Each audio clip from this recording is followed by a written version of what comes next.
तो क्या आरसीबी करेगी प्लेऑफ्स के लिए क्वालिफाई और केकेआर के अभी भी है चांस है? चलिए इस वीडियो में बात करते हैं। सबसे पहले इस मैच के लिए कंडीशंस कौन सी यूज़ होगी वो देख लेते हैं।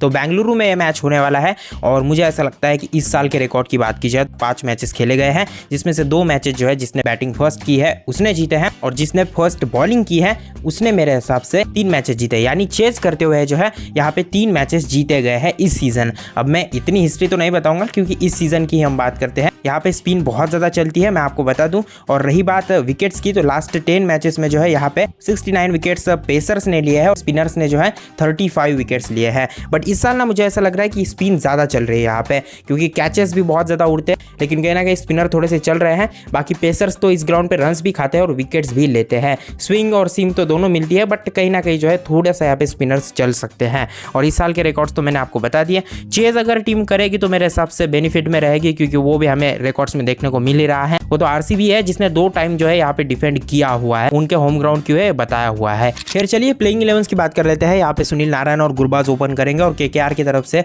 सभी, मतलब ऐसा आप कह सकते हैं कि न्यूज निकल के आ गई है कि सभी खिलाड़ी अवेलेबल रहने वाले हैं, कोई भी दिक्कत में खिलाड़ी नहीं है, सभी के सभी जो है 11 में भी देखने को मिलेंगे। गुरबाज, रहाणे, वेंकटेश अय्यर, उसके बाद रिंकू सिंह, रमनदीप सिंह, उसके बाद रसल, उसके बाद मोइन अली, हर्षित राणा, वरुण चक्रवर्ती, वैभव अरोरा और रघुवंशी। मेरे हिसाब से रघुवंशी की जगह मनीष पांडे भी खेल सकते हैं या अदर भी कोई खेल सकता है। मतलब ऐसा कह रहा हूं मैं कि रघुवंशी भी खेल सकते हैं और मनीष पांडे भी खेल सकते हैं और अदर कोई बाहर हो सकता है। बट डेफिनेटली मुझे लगता है मनीष पांडे को चांस मिलना चाहिए। अगर इस सीजन उनको चांस नहीं मिला ना तो अगला सीजन वो गायब हो जाएंगे, मतलब उनको कोई खरीदेगा नहीं।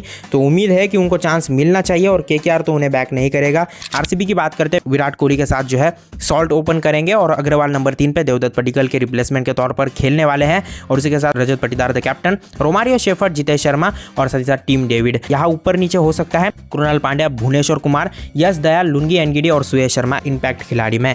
अब साफ साफ सी बात है यहाँ पे, क्योंकि हेजलवुड आपके पास नहीं है, वो रूलेट आउट हो चुके हैं, तो आपको लुंगी एनगिडी के साथ ही जाना होगा। और अगर आप इंडियन पेसर्स में देखेंगे तो तगड़ा नाम कोई है नहीं आपके स्क्वाड में, तो मेरे हिसाब से जो है आपको इन्हीं के साथ जाना होगा। और दूसरी बात यह है कि लेकिन जैकब बेथल को अगर नंबर 3 पे टीम ट्राई करना चाहती है तो इंडियन पेसर की और इनको जाना होगा तीसरे, लेकिन इनके पास है नहीं, वही दिक्कत है।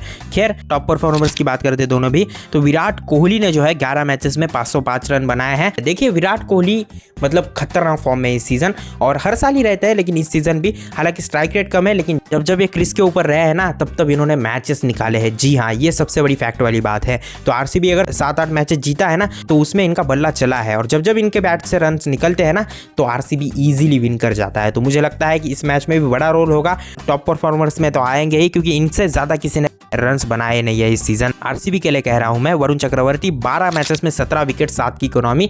मुझे तो मतलब शॉकिंग हूं मैं कि केकेआर के लिए इतना बढ़िया ये स्पिनर फॉर्म दिखा रहा है, फिर भी केकेआर इस स्टेज पे है। एक समय पे केकेआर मुझे लग रहा था क्वालिफाई हो जाएगा, लेकिन वो पंजाब किंग्स के साथ मैच हारा और वो 1-2 मैचेस उनके घटिया चले गए। और वैसे तो मुझे लगता है कि वरुण चक्रवर्ती ने अच्छा फॉर्म दिखाया है। एज अ स्पिनर बॉलर जो है उन्होंने अपना सब कुछ दे दिया, लेकिन ये टीम जीत नहीं रही है, इसमें उनका कोई फॉल्ट नहीं है।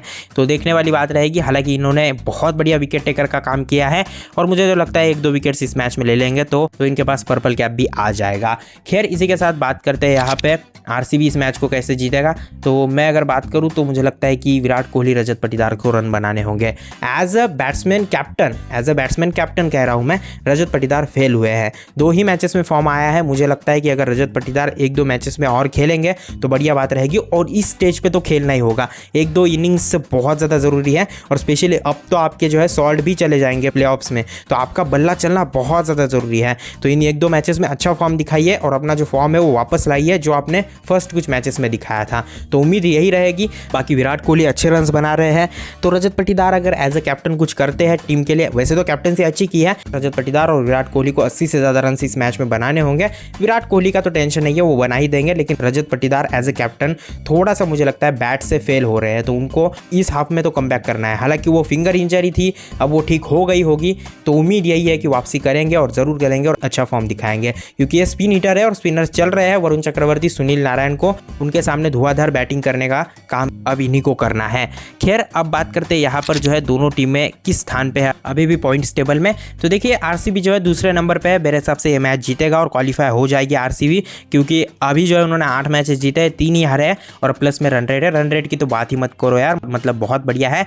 और अगर हम बात करें केकेआर की तो दिक्कतें उनको है। चलिए आरसीबी की तो हम बात नहीं करेंगे क्योंकि वो क्वालिफाई होने वाले हैं, ये वो मैच हार भी जाएंगे। चेन्नई सुपर किंग्स के सामने आपने क्या किया, मतलब इतना ईजी मैच था, मतलब मेरे हिसाब से तो वो जीतना चाहिए था। स्पेशली आपके होम ग्राउंड पे था तो आपको तो जीतना ही चाहिए था, क्योंकि वहाँ से चेन्नई सुपर किंग्स एक वीक टीम है इस सीजन। उनको अगर आप हरा देते, उसके बाद हैदराबाद वीक दिख रही थी, उनको आप हरा देते, और बैंगलोर जो थी मेरे हिसाब से उनको भी आप हरा सकते थे। तो हैदराबाद के साथ तो अब क्या होगा पता नहीं। और रॉयल चैलेंजर बेंगलुरु की बात करूँ तो वो तो फॉर्म में चल रहे हैं, वो आपको हरा सकते हैं और मुझे लगता है 7 मैचेस जीत के आप क्वालिफाई होंगे। यहाँ से 2 ही मैचेस रह गए हैं केकेआर के और बहुत ज़्यादा मुश्किल है। अब ये अदर टीम के ऊपर हो गया है अगर वो 8 मैचेस जीत के क्वालिफाई न हो तो। बट इस सीज़न ऐसा नहीं है, इस सीज़न साफ साफ सी बात लग रही है कि अगर आप 8 मैचेस जीतेंगे तो टॉप 4 में आएंगे, और चारों टीमें ऐसी होगी ना जो 8 मैचेस जीत के ही क्वालिफाई करेगी। और स्पेशली फैक्ट वाली बात तो यह है कि ऐसा भी हो सकता है कि 8 मैचेस जीत के भी एक टीम बाहर हो, first time in the IPL history, ऐसा हो सकता है। तो केकेआर के चांसेस लगभग नहीं है, लेकिन अदर टीम्स अगर मतलब उनके मैचेस कैंसिल हो जाते हैं 11 पॉइंट से, क्योंकि वो मैच उनका कैंसिल हुआ था, तो अगर यहाँ से वो 2 मैचेस जीत जाते हैं 15 पॉइंट्स हो सकते हैं, इससे ज़्यादा नहीं। पंजाब किंग्स वैसे है लेकिन उनको दोनों में से दोनों मैचेस हारने होंगे, तीनों में से तीनों मैचेस हारने होंगे, तभी केकेआर के चांसेस बन सकते। बाकी कमेंट करके आप जरूर बताना आरसीबी केकेआर इस मैच को कौन जीतेगा। और केकेआर के तो चांसेस नहीं है, लेकिन आरसीबी क्या क्वालिफाई कर पाएगी या नहीं कर पाएगी। खैर इस वीडियो में इतना ही, मिलते हैं नेक्स्ट वीडियो में। Thanks for watching.